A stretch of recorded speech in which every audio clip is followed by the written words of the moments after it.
ସକାଳର ଜଳଖିଆ ଏମିତି ହେବା ଦରକାର ଛୋଟରୁ ବଡ଼ ସମସ୍ତଙ୍କୁ ବହୁତ ପସନ୍ଦ ଆସୁଥିବ ଆଉ ବହୁତ ସହଜରେ ହେଇପାରୁଥିବ।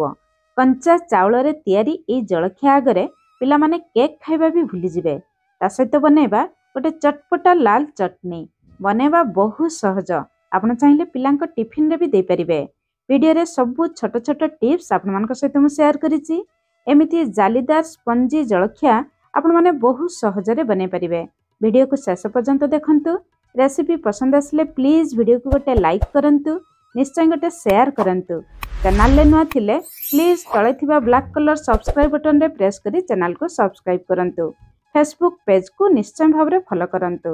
ଜୟ ଜଗନ୍ନାଥ। ମୁଁ ସସ୍ମିତା ଆପଣ ସମସ୍ତଙ୍କୁ ସ୍ୱାଗତ କରୁଛି ସସ୍ମିତା ଷ୍ଟାର କିଚେନକୁ। ଆଜିର ଜଳଖିଆ ବନେଇବା ପାଇଁ ପ୍ରଥମେ ଆମକୁ ଚାଉଳ ଦରକାର। ମେଜରିଂ କପ୍ରେ ମାପ କରି ମୁଁ ଗୋଟେ କପ୍ ଗ୍ରାମସେ ଯଦି କହିବି 200 ଗ୍ରାମର ନର୍ମାଲ ଅରୁଆ ଚାଉଳ ନେଇଛି। ଆପଣ ଚାହିଁଲେ ଅରୁଆ ଚାଉଳ ବଦଳରେ ଉଷୁନା ଚାଉଳ ବି ନେଇପାରିବେ, କିନ୍ତୁ ଯେକୌଣସି ଗୋଟେ ଗିନା କିମ୍ବା କପ୍ରେ ମାପ କରି ନେବେ। ସବୁ ଜିନିଷ ସେଇ ଗିନା କିମ୍ବା କପ୍ରେ ମାପ କରି ଦେବେ, ରେସିପି ପୁରା ପରଫେକ୍ଟ ହେବ। ଏଇ ଚାଉଳକୁ ଭଲ ଭାବରେ 2-3 ଥର ପାଣିରେ ଧୋଇ ଆମେ 5ରୁ 6 ଘଣ୍ଟା ବତୁରାଇବା ପାଇଁ ଛାଡ଼ିବା। ଚାଲନ୍ତୁ ସେଇ ଭିତରେ ଆମେ ଚଟନି ବନେଇବା। ଗୋଟେ ଛୋଟ ଚାମଚ ତେଲ ଗରମ କରିବା। ତେଲ ଗରମ ହେଇଯିବା ପରେ ଗୋଟେ ଛୋଟ ଚାମଚ ବୁଟ ଡାଲି ବା ଚଣା ଡାଲି ଦେବା। ଡାଲିକୁ ଭାଜିବା ପାଇଁ ଟିକେ ଅଧିକ ସମୟ ଲାଗିବ। ପ୍ରଥମେ 1ରୁ 2 ମିନିଟ୍ ଆମେ ଡାଲିକୁ ହାଲକା ଭାବରେ ଭାଜି ନେବା। ଡାଲିକୁ ବେଶୀ ପୋଡ଼ିବେ ନାହିଁ, ବେଶୀ ଲାଲ କଲର କରିବେ ନାହିଁ। ହାଲକା ଭାଜିଯିବା ପରେ ଆମେ ସେଥିରେ ଅଧା ଚାମଚ କଞ୍ଚା ଜିରା ଦେବା। ଜିରା ଡାଲିକୁ ଆମେ ଭାଜି ନେବା। ଡାଲି ହାଲକା ଲାଲ କଲର ହେଇଯିବା ପର୍ଯ୍ୟନ୍ତ ଭାଜିବା। ଡାଲି ଯଦି କଞ୍ଚା ରହିଯିବ ଚଟନିରେ ଖାଇବା ପାଇଁ ଭଲ ଲାଗିବ ନାହିଁ। ଡାଲି ଭାଜିଯିବା ପରେ ଗୋଟେ ମିଡ଼ିୟମ୍ ସାଇଜ୍ର ପିଆଜ ଦେବା। ଅଧା ଇଞ୍ଚର ଅଦା, 7-8ଟି ରସୁଣ। ରସୁଣ ଟିକେ ଅଧିକ ଦେବେ, ଚଟନିରେ ବାସ୍ନା ଟେଷ୍ଟ ବହୁତ ବଢ଼ିଆ ଆସିବ। 2ଟି ଶୁଖିଲା ଲଙ୍କା ଦେବା। ଆପଣ ଯେତିକି ରାଗ ଖାଇବେ ସେହି ହିସାବରେ ଲଙ୍କା ଦେବେ। ଟିକେ ଅଧିକ ରାଗ ରହିଲେ ଚଟନି ଖାଇବା ପାଇଁ ଭଲ ଲାଗିବ। 10-15ଟି ଭୃଷଙ୍ଗ ପତ୍ର ଦେବା। ଚଟନିରେ ଭୃଷଙ୍ଗ ପତ୍ର ନିଶ୍ଚୟ ଭାବରେ ଦେବେ, ବହୁତ ବଢ଼ିଆ ବାସ୍ନା ଆସିବ। ସବୁ ଜିନିଷ ହାଲକା ଭାଜିଯିବା ପରେ ଆମେ 3ଟି ମିଡ଼ିୟମ୍ ସାଇଜ୍ର ଟମାଟୋ ଦେବା। ଯଦି ଆପଣମାନଙ୍କ ପାଖରେ ପୁରା ଲାଲ କଲର ଟମାଟୋ ଥିବ ନେବେ, ଚଟନିରେ ବହୁତ ବଢ଼ିଆ କଲର ଆସିବ। ଟମାଟୋକୁ ଦେଖି ସ୍ୱାଦ ଅନୁସାରେ ଲୁଣ ଦେବା। ଅଧା ଚାମଚରୁ ବି କମ୍ ହଳଦୀ ଗୁଣ୍ଡ ଦେବା। ଚଟନିରେ ଭଲ କଲର ଆସିବା ପାଇଁ ଅଧା ଚାମଚରୁ ଟିକେ କମ୍ କାଶ୍ମୀରୀ ଲଙ୍କାଗୁଣ୍ଡ ଦେବା। କାଶ୍ମୀରୀ ଲଙ୍କାଗୁଣ୍ଡ ଦେବା ଟୋଟାଲି ଅପସନାଲ୍ ଅଛି, ଆପଣ ଚାହିଁଲେ ସ୍କିପ୍ କରିପାରିବେ। ଲୁଣ ଦେଇସାରିବା ପରେ ଟମାଟୋରୁ ପାଣି ବାହାରିବ। ସେଇ ପାଣି ଶୁଖିବା ପର୍ଯ୍ୟନ୍ତ ଆମେ ଟମାଟୋକୁ ଭାଜି ନେବା।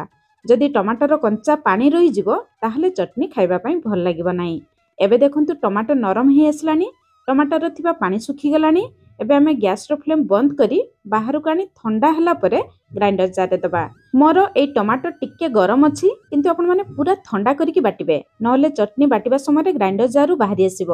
ପ୍ରଥମେ 2-3 ଚାମଚ ପାଣି ଦେବା, ତାପରେ ଦରକାର ମୁତାବକ ପାଣି ଦେଇ ଚଟନିକୁ ପୁରା ଚିକ୍କଣ ଭାବରେ ବାଟି ଆଣିବେ। ଆପଣ ଚାହିଁଲେ ଏଇ ଚଟନିକୁ ଏମିତି ବି ଖାଇପାରିବେ, ନହେଲେ ଏଇ ଚଟନିରେ ଆମେ ପରେ ଟିକେ ତଡ଼କା ଲଗାଇ ନେବା। ଏପଟେ ଆମେ ଚାଉଳକୁ ଚେକ୍ କରିବା। 5-6 ଘଣ୍ଟା ହେଲା ମୁଁ ଚାଉଳକୁ ବତୁରେଇ ନେଇଥିଲି। ଚାଉଳ ଦେଖନ୍ତୁ ଭଲ ଭାବରେ ବତୁରି ଯାଇଛି। ଯଦି ଆପଣମାନେ ସକାଳେ ଜଳଖିଆ ବନେଇବେ, ରାତିରେ ଚାଉଳକୁ ବତୁରେଇ ନେବେ। ଯଦି ସମୟ କମ୍ ଥିବ କେବଳ 2 ଘଣ୍ଟା ପାଣିରେ ବତୁରାଇ ନେଇପାରିବେ। ଚାଉଳରେ ଥିବା ଏକ୍ସଟ୍ରା ପାଣିକୁ ବାହାର କରି କେବଳ ଚାଉଳକୁ ଆମେ ଗ୍ରାଇଣ୍ଡର ଜାରରେ ଦେବା। ଯେଉଁ କପ୍ରେ ମାପ କରି 1 କପ୍ ଚାଉଳ ନେଇଥିଲେ, ସେମ୍ କପ୍ରେ ମାପ କରି ଅଧା କପ୍ର ଦହି ଦେବା। ଦହି ଟିକେ ଖଟା ରହିଲେ ଭଲ ଲାଗିବ। ଯେହେତୁ ଆମେ ଇନଷ୍ଟାଣ୍ଟ ଜଳଖିଆ ବନେଇବା, ଜଳଖିଆକୁ ଫୁଲିବା ପାଇଁ ଆମେ ସେଥିରେ ଦହି ଦେବା। ଅଧା ଇଞ୍ଚର ଅଦା, 1 କଞ୍ଚା ଲଙ୍କା ଦେବା। ଆପଣମାନେ ଯେତିକି ରାଗ ଖାଇବେ ସେହି ହିସାବରେ ଦେଖିକି କଞ୍ଚା ଲଙ୍କା ଦେବେ। ଜମା ପାଣି ଦେବେ ନାହିଁ, ସେମିତି ପିଠଉକୁ ବାଟିବେ। ପିଠଉକୁ ପୁରା ଚିକ୍କଣ କରିକି ବାଟିବେ ନାହିଁ। ସୁଜିଦାନା ପରି ଟିକେ ଖଦଡ଼, ସେତିକି ଖଦଡ଼ ରଖି ବାଟିବେ। ପୁରା ଚିକ୍କଣ କରି ବାଟିଲେ ଜଳଖିଆ ଖାଇବା ସମୟରେ ପାଟିରେ ଲାଗିବ।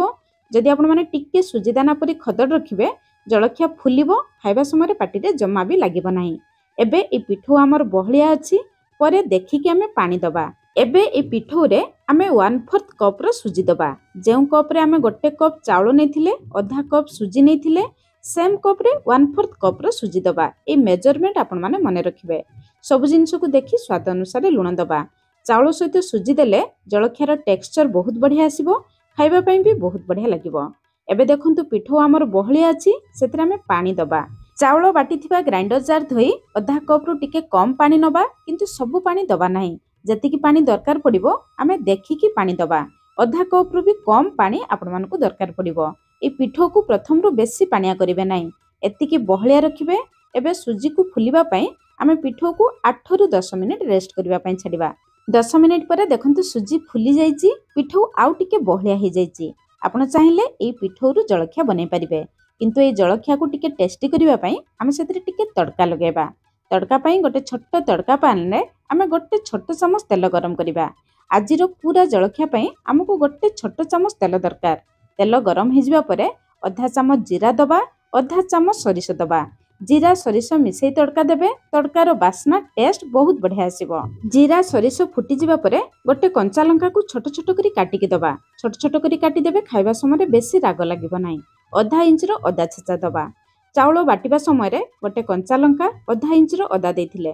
टोटाल आमे गोटे इंच रो अदा, दुईटी कंचा लंका व्यवहार कले। अदा कंचा लंका हल्का भाजी जिबा परे आमे सेतिरे 10-15 टी भृषंग पत्र दबा।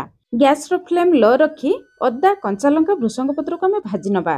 तड़कारे सब जिंस को हल्का भाजिबे, बेसी पोड़िबे नाही। एबे तड़का रेडी हे गला, बाहर को बाहर करी आनिबा। एई तड़का रो अल्प आनी आमे बनेइथिबा चटनी रे दे दबा। चटनी आम रेडी हे गला। बळका रखिथिबा तड़का को आमे बनेई रखिथिबा पिठो रे दे दबा। एई तड़का देबा मात्रे देखिबे ए जलखियार टेस्ट आहुरी बढ़ी जिवो। सेतिपई आपण माने ए तड़का को जम्मा भी स्किप करिवे नाही। जलखियार भलो बास्ना, भलो टेस्ट पई आमे 3-4 चामच कटा जाइथिबा धनिया पत्र दे दबा। आपण चाहिले अल्प गाजर, अल्प कैप्सिकम, अल्प बंधाकोबी भी छोट छोट करी काटी के दे परिबे। न देले भी सेमिति बनै परिबे। गोटे एमिति गहरिया प्लेट नबा, सेतिरे अल्प तेल दे प्लेट को भलो भाबरे ग्रीस करनबा। जहा द्वारा जलखिया हे सरिबा परे आमे इजिली प्लेट रो बाहर करि परिबा। प्लेट को साइड रे रखिबा। जेहेतु आमे इंस्टेंट जलखिया बनेबा, जलखिया को फुलिबा पई गोटे छोट पाउच इनो फ्रूट सॉल्ट दबा। जदि आपण मन पाखरे इनो नथिबो, आधा चामच खाइबा सोडा बा मीठा सोडा भी दे परिबे। मु किंतु सजेस्ट करिबी सोडा बदल रे आपण माने इनो दियंतु। इनो दे सरिबा परे गोटे रु 2 चामच पानी दे दबा। इनो एक्टिवेट हे जिवो। इनो दे सरिबा परे संगे संग पिठो सहित भलो भाबरे मिसै नबा। इनो दे सरिबा परे पिठो को बाहर बेसी समय रखिबे नाही, नहले पिठा भलो भाबरे फुलिबो नाही। एबे पिठो आमर आउ टिके हल्का हे गला। संगे संग प्लेट को दे दबा। प्लेट को टिके टेप करनबा। प्लेट रे आपण माने पूरा फुल करिवे नाही, एमिति अधा पर्यंत देबे। एपटे गोटे कढ़ाई रे आमे किछि पानी गरम करिबा। पानी फुटी जिबा परे गोटे एमिति गिना रखिबा। गिना उपरे आमे नेथिबा प्लेट रखिबा। संगे संग आमे कवर करिबा 10 रु 12 मिनिट मीडियम फ्लेम रे पिठा को सिझै नबा। जदि आपणको लीड रे एमिति होल थिबो, पेपर किंबा टिश्यू पेपर दे बंद करिवे, जा द्वारा भीतरर बांफ बाहर को आसीबो नाही।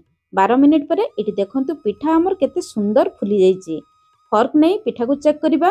पूरा मझी रे चेक करिवे। जदि फर्क एमिति क्लीन रहिबो, ताहाले जानिबे आपणको पिठा पूरा सिझी जाईची। बाहर को आनी पूरा ठंडा हवा पई छाडिबा। ठंडा हैला परे आमे पिठा को काटिबा। गोटे छुरी नबा। छुरी रे हल्का तेल लगेबा। तापरे देखंतु जेमिति मु पिठा को काटी नेली, आपण माने सेमिति काटी नेबे। आपण मानको जेमिति पसंद आपण माने सेमिति काटी नै परिबे। काटिबा समय रे देखिकि जानि परथुबे ए पिठा केते नरम हेची बोली।